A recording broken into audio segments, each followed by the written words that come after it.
अब्दुल समद नाम के बुजुर्ग की पिटाई के मामले में समाजवादी पार्टी का कनेक्शन भी सामने आ रहा है। 2 और लोग इस केस में गिरफ्तार किए गए। इसके अलावा बात होगी बिहार में एलजेपी में मचे बवाल की। चाचा भतीजा की जंग में आज अध्यक्ष पद को लेकर शक्ति प्रदर्शन होने वाला है। सीबीएसई परीक्षा के नतीजों के लिए आज फॉर्मूला आ सकता है। सुप्रीम कोर्ट में इस मसले पर अहम सुनवाई है। बात बिहार की बाढ़ की भी होगी, जहां नेपाल की वजह से पानी ने भारी तबाही मचा दी। तो चलिए पहली खबर का रुख कर लेते हैं और पहली खबर की बात कर लेते हैं। गाजियाबाद में बुजुर्ग की पिटाई के केस में 2 आरोपी और गिरफ्तार किए गए हैं। आज गिरफ्तार किए गए 2 आरोपियों के नाम हैं इंतजार और सद्दाम उर्फ बोना। सद्दाम वही आदमी है जो बुजुर्ग को मुख्य आरोपी प्रवेश गुर्जर के यहाँ घर पर ले गया था और वहाँ उनके साथ मारपीट हुई। इंतजार सद्दाम का जीजा है और सद्दाम ने ही बताया था कि वो जीजा के कहने पर ही बुजुर्ग को प्रवेश के घर ले गया था।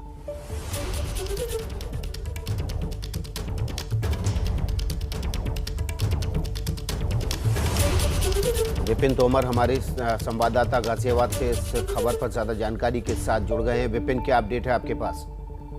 जी देखिए, मैं आपको बता दूं, अब्दुल समद जो पीड़ित हैं जिनके साथ मारपीट हुई थी, उन्होंने जो 7 तारीख में एफआईआर करवाई थी अज्ञात के खिलाफ, उसमें अब की खबर यह है कि पुलिस जांच में जो सामने आया है तो 11 आरोपी पुलिस ने इसमें अब बढ़ा दिए हैं। इसके अलावा आईपीसी की जो सेक्शंस है, जो पहले दर्ज हुआ था विकास जी, वो 323, 504, 506, 342 में हुआ था, लेकिन अब पुलिस जांच में 147, 148, 149, 295A की और बढ़ोतरी की है। कुल 11 में से 5 आरोपी जो है वो पुलिस ने गिरफ्तार करके जेल भेज दिए थे। हालांकि उसमें से 2 आरोपी कल्लू और आदिल को जमानत मिल चुकी है। पुलिस अब जो बाकी 6 बचे हुए आरोपी हैं उनकी तलाश में ताबड़तोड़ दबिश दे रही है। साथ ही कोशिश ये कर रही है कि ये जानकारी मिल सके कि किस तरीके से पूरा घटनाक्रम हुआ, एक बार उसको दोबारा रिकंस्ट्रक्शन करने की पुलिस कोशिश कर रही है। जो नई धाराएं जोड़ी गई हैं, इन धाराओं का मतलब क्या है? जी मैं बता दूं, 295A जो इसमें जोड़ी गई है उसके मुताबिक किसी भी धार्मिक भावना को भड़काना या उसमें किसी तरह का कोई छेड़छाड़ करना होता है। इसके अलावा जो 147, 148, 149 है उसका मतलब ये होता है कि संगठित होकर किसी पे हमला किया गया हो, मारपीट की गई हो। जो ये फिलहाल जो धारा जोड़ी गई है, बाद में अज्ञात जो मुकदमा कायम हुआ था 7 तारीख को, उसके बाद ये धाराएं जो है इसमें जोड़ी गई है। साथ ही जब शुरुआत में अब्दुल समद ने मुकदमा दर्ज करवाया था तो अज्ञात के खिलाफ था। उसके बाद जब पुलिस ने जांच आगे बढ़ाई, सारी चीजें सामने आई, तो कुल मिलाकर 11 आरोपी इस मामले में अब तक सामने आए हैं, जिसमें से 5 लोगों की गिरफ्तारी हो चुकी है। विपिन, इसमें जो नए आरोपी जोड़े गए हैं उनके नाम क्या हैं और उनका इस पूरी घटना में क्या रोल था? जी देखिए, जिस तरीके से वीडियो वायरल हुआ था, वीडियो वायरल होने के बाद जब ये सारी चीजें सामने आई थी, 13 तारीख में वीडियो वायरल हुआ था। साथ ही अब्दुल समद की एक मोबाइल बाइट आई थी जिसमें उसने इस तरह के आरोप लगाए थे। उसके बाद पुलिस ने अपनी जांच का दायरा बढ़ाया था। एफआईआर में ये धाराएं बढ़ाई गई थी। उसके बाद धीरे धीरे जब पुलिस ने सारे सबूत खंगाले हैं तो उसके बाद शुरुआत में हालांकि अब्दुल समद ये जानते थे कि उनके साथ किसने मारपीट की है, लेकिन उन्होंने फिर भी अज्ञात को मुकदमा दर्ज करवाया था। उसी के साथ पुलिस ने फिर आरोपी बढ़ाए हैं, जिसमें परवेज प्रमुख आरोपी बताया गया था, जिसको सबसे पहले जेल भेजा गया था। आज उम्मीद ये जताई जा रही है कि पुलिस जेल में जाके परवेज से बात करेगी और हो सकता है इस मामले में और बड़े खुलासे हों। साथ ही विकास जी, मैं आपको बता दूं कि समाजवादी पार्टी के नेता उम्मेद पहलवान के खिलाफ भी देर रात एफआईआर दर्ज कर ली गई है। वो लगातार इस मामले को बुजुर्ग के साथ फेसबुक पे लाइव कर रहे थे। चलिए, बहुत बहुत शुक्रिया विपिन आपका इस जानकारी के लिए। तो गाजियाबाद में बुजुर्ग के साथ मारपीट के मामले में बड़ा अपडेट हुआ है। नई धाराओं के तहत मुकदमा, नई धाराएं बढ़ाई गई हैं इस मुकदमे में, ताकि इस मुकदमे को और ज़्यादा मजबूत किया जाए। और नई धाराएं जो बढ़ाई गई हैं उसके तहत धार्मिक भावनाएं भड़काने का एक और मुकदमा दर्ज किया गया।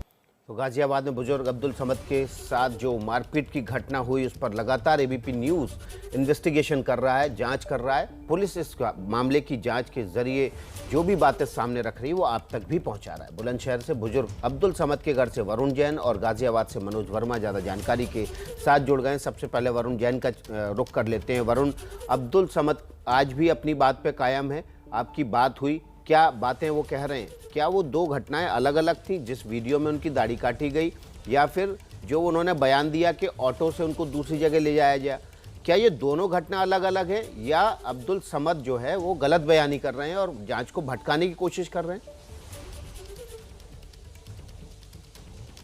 देखिए विकास, इतना तो साफ है कि जो अब्दुल समद के बयान है उसके अंदर विरोधाभास है, क्योंकि पुलिस की इन्वेस्टिगेशन में कई और चीज़ें सामने निकल कर आई है। जिस तरीके से अब्दुल समद का कहना था कि वो ऑटो में उसको किडनैप करके लेकर गए, लेकिन पुलिस की जांच में बात आई है कि उसको स्कूटी पर जो सद्दाम है, इंतजार का रिश्तेदार है, वो लेकर गया था। अब्दुल समद का ये भी कहना था कि वो उनको पहले से नहीं जानता, जबकि कॉल डिटेल्स कुछ और बयां कर रही है। और इन्हीं सवालों का जवाब लेने के लिए एबीपी न्यूज़ की टीम बुलंदशहर में अब्दुल समद के घर पहुंची है, लेकिन परिवार ने किसी भी तरीके से बात करने से इनकार कर दिया विकास। और उनका कहना है कि जो अब्दुल समद है वो रात को ही दिल्ली के लिए निकल गए हैं। दिल्ली के लिए क्यों निकल गए हैं, किसके पास चले गए हैं, इसका जवाब उनके पास नहीं है। और जब हमने उनसे इन्हीं सब विरोधाभासों के बारे में बात करने की कोशिश की तो उन्होंने कुछ भी कहने से इनकार कर दिया। कहीं ना कहीं इस पूरे मामले में एक मुकम्मल तफ्तीश करने की बेहद ज़रूरत है, क्योंकि पीड़ित हैं, इनके साथ मार पिटाई हुई है, पुलिस ने ये बात मानी है, दाढ़ी भी काटी गई है। लेकिन क्या वाकई में ये कोई सांप्रदायिक रंग जो दिया जा रहा था वो क्यों दिया जा रहा है, किसकी शह पर दिया जा रहा है, ये भी अपना आप में एक जांच का विषय है। तो कहीं ना कहीं अब पुलिस को अपना तफ्तीश का जो दायरा है इस मारपीट से आगे भी बढ़ाना पड़ेगा। और इन्हीं सवालों का जवाब लेने के लिए एबीपी न्यूज़ की टीम जो है वो अब्दुल समद के घर पर पहुंची हुई है, लेकिन फिलहाल परिवार ने किसी भी तरीके की बात नहीं करी है। और उनका कहना है कि अब्दुल समद रात को ही दिल्ली चले गए हैं। क्या उन्हें पुलिस ले गई है, किसी रिश्तेदार के पास गए हैं, किस ले गए हैं, इन किसी भी सवालों का जवाब परिवार के पास फिलहाल नहीं है। जी चलिए वरुण, आप बने रहिए, आपसे हम अपडेट लेते रहेंगे। गाजियाबाद से मनोज वर्मा जुड़े हुए हैं, मनोज वर्मा का रुख कर लेते हैं। मनोज, ये मामला जो है लगातार पुलिस जांच में नई इसमें नए सिरे सामने आ रहे हैं, लेकिन क्या जो वीडियो है, जिस वीडियो के आधार पर यह कहा जा रहा है कि वहाँ मारपीट की गई, दाढ़ी काटी गई और जय श्री राम के नारे लगवाए गए, उस वीडियो में जितने लोग थे क्या उन सब की गिरफ्तारी हो चुकी है, उनके सबके बयान दर्ज हो चुके हैं? और क्या वीडियो का ओरिजिनल जो वीडियो मोबाइल जिस मोबाइल से शूट किया गया उसकी फॉरेंसिक जांच के लिए भेजा गया है? देखिए विकास, सबसे पहले मैं आपको ये बताना चाहूँगा कि जिस मोबाइल से ये वीडियो बनाया गया है वो मोबाइल अभी तक पुलिस को बरामद नहीं हुआ है। पुलिस उस मोबाइल को बरामद नहीं कर पाई है। वो मोबाइल प्रवेश गुजर, जो इस पूरे मामले का मुख्य आरोपी है, उसका मोबाइल है। और पुलिस के मुताबिक प्रवेश वीडियो खुद नहीं बनवा रहा था, उसने किसी और शख्स को दिया था वीडियो बनाने के लिए। और जब पुलिस ने प्रवेश को गिरफ्तार किया और उससे मोबाइल मांगा, तब उसने ये बताया कि वो अपना मोबाइल डिस्ट्रॉय कर चुका है। तो अब पुलिस के पास वो मोबाइल इस वक्त मौजूद नहीं है जिस मोबाइल से वीडियो बनाया गया था। तो इसका मतलब है कि पुलिस के पास वो वीडियो भी अभी तक मौजूद नहीं है, ओरिजिनल वीडियो जिसके अंदर ऑडियो था, क्योंकि जो वीडियो सामने आया है उसके अंदर ऑडियो नहीं था। तो यहाँ पर अभी तक ये क्लियर नहीं है। हाँ, पुलिस इतना ज़रूर मान रही है कि बुजुर्ग की पिटाई की गई है, उनकी दाढ़ी भी काटी गई है, लेकिन जो तफ्तीश हुई है, जो जांच में चीज़ें सामने आ रही हैं, उसमें कहीं ना कहीं ये बात ज़रूर साफ हो जाती है कि जो पीड़ित बुजुर्ग हैं वो ताबीज़ का काम ज़रूर करते थे। ये बात हमारी इन्वेस्टिगेशन में भी सामने आई है। जिस तरीके से मैं वहाँ बंथला गांव में पहुँचा था, वहाँ के लोगों से बातचीत की, तब वहाँ के लोगों ने बताया कि ये जो बुजुर्ग हैं वो 3 महीने से यहाँ पर पहुँच रहे थे और इंतज़ार नाम का जो शख्स है जो कि प्रवेश को जानता है, उसने उस बुजुर्ग को वहाँ पर भेजा था। इसके अलावा जो बोना है, सद्दाम जो इंतज़ार का साला है, उससे कल हमने बातचीत की थी। उसका ये कहना था कि वो बुजुर्ग को स्कूटी पे बैठा करके प्रवेश के यहाँ पर ले गया था। तो बुजुर्ग के भी बयानों में विरोधाभास पूरी कहानी में नजर आ रहा है, क्योंकि उन्होंने कहा था कि उनको किडनैप किया गया है, जबकि सद्दाम, जिसको अब गिरफ्तार किया जा चुका है, उसने साफ तौर पर एबीपी न्यूज़ को ये बताया कि वो अपनी स्कूटी पे बैठा करके प्रवेश के यहाँ ले गया था और उसके बाद मारपिटाई हुई। इतना ही नहीं, सद्दाम ने मारपिटाई के बाद ये भी बताया कि जिस तरीके से ये बात आ रही है कि उसमें जय श्री राम के नारे लगवाए गए, तो सद्दाम ने साफ तौर पर इस बात से भी इनकार किया कि ऐसा कुछ भी नहीं हुआ था। फिलहाल इस मामले में 5 लोगों को गिरफ्तार किया जा चुका है, जिसमें से 2 जमानत पर बाहर हैं और प्रवेश मुख्य आरोपी जेल में है, और 2 को आज पुलिस अदालत में पेश करेगी, जो इंतजार और सद्दाम है। जी, पुलिस कह रही है कि उसके पास अब्दुल समद और आरोपियों की बातचीत के रिकॉर्ड भी मौजूद हैं। इस रिकॉर्डिंग में क्या है, इस बातचीत से क्या समझ में आ रहा है? क्या इनके बीच दुश्मनी थी, इनके बीच कोई झगड़ा फसाद चल रहा था, ये पहले से जानते थे? इसका मतलब ये साफ है। तो फिर अब्दुल समद ने जो पहली रिपोर्ट लिखाई वो अज्ञात के नाम क्यों लिखाई?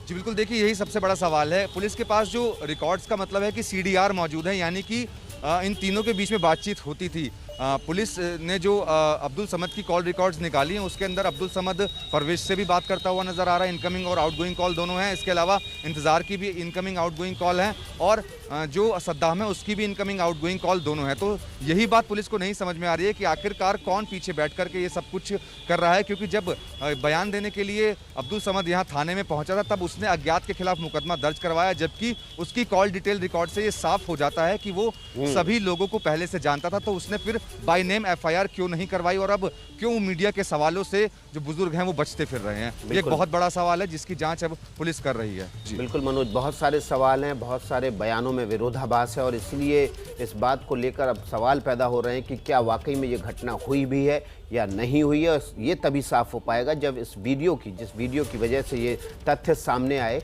उसके बाद ये साफ हो पाया कि ये घटना कुछ हुई है। लेकिन इस घटना की जब तक फोरेंसिक जांच नहीं होगी तब तक सही तथ्य सामने नहीं आएंगे। वरुण जैन का रुख कर लेते हैं। वरुण जैन, ये कहा था अब्दुल समद ने, बुजुर्ग ने, कि गोली भी उस वक्त चलाई गई थी जब उनके साथ मारपीट की गई थी। क्या इस मामले में पुलिस ने इन्वेस्टिगेशन में ये पाया है कि वहाँ गोली भी चली थी या कोई नए सिरे से जाँच कर रही है वहाँ पर पुलिस?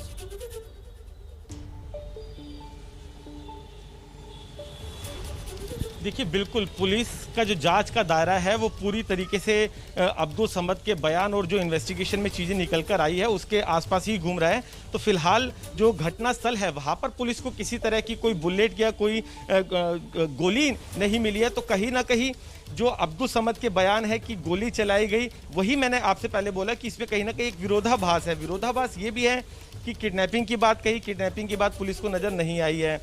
अब्दुल समद का ये कहना था कि वो आरोपियों को पहले से नहीं जानता था। पुलिस की इन्वेस्टिगेशन में ये भी आ गया है कि वो उनको पहले से जानता था।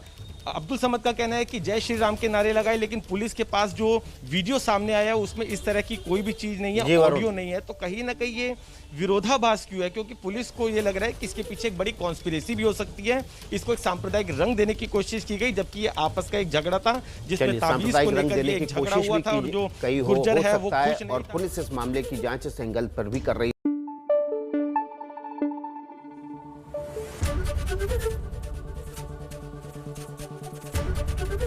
एबीपी न्यूज आपको रखे आगे।